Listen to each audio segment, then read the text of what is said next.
Alright class, I'm excited about starting this unit. It is typically one of the best grades that I ever give, and a lot of people always really seem to find this to be a really easy concept to understand.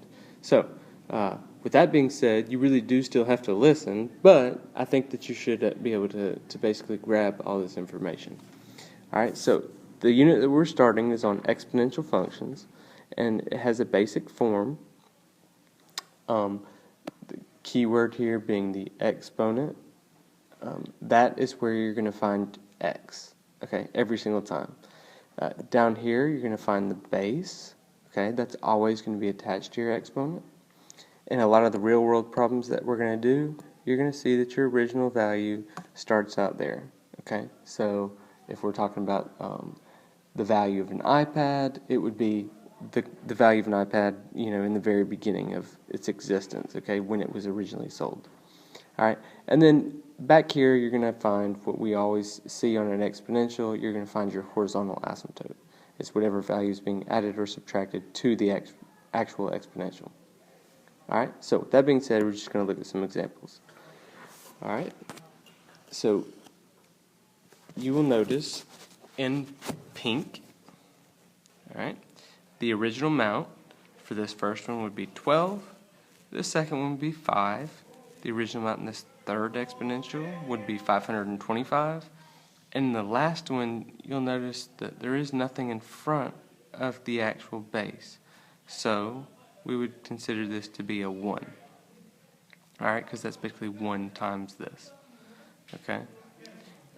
Your base I've put in blue, so you have a base of 2, a base of 3, 0.5, and 1.14.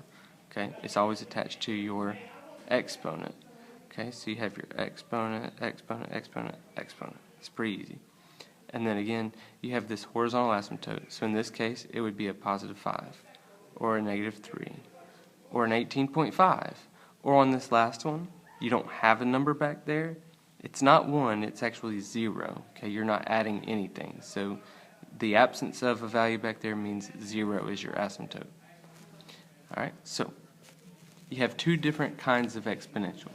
You have what we refer to as growth, okay, which means exactly as you think it would, that it is literally growing, increasing, going up. Alright, and you also have exponential decay, which means it is decreasing, okay, going down.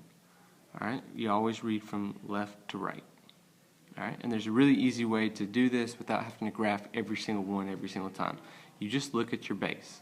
If your base is bigger than 1, you're going to increase. Okay, you multiply by numbers bigger than 1, they get bigger.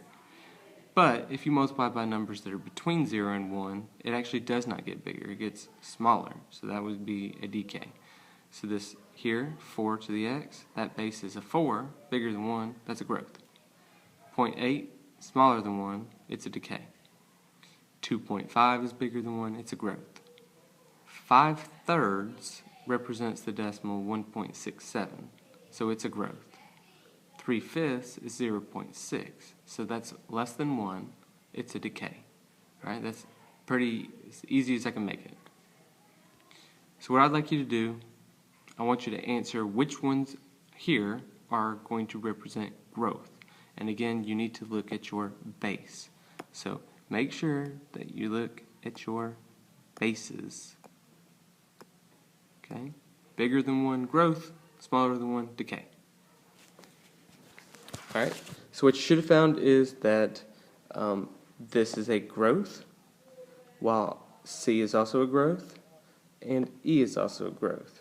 Okay? All of those bases are bigger than 1, 2, 1.3, and 1.025. Alright? You should have noticed the other ones, 0.5, 0.8, and 1 minus 0.4, which is 0.6, they're all going to decay. You could graph them and see that these are going up, okay, and that this is actually going down.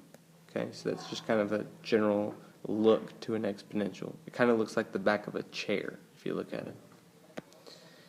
Alright, so now I'm going to get into real world scenarios. Alright.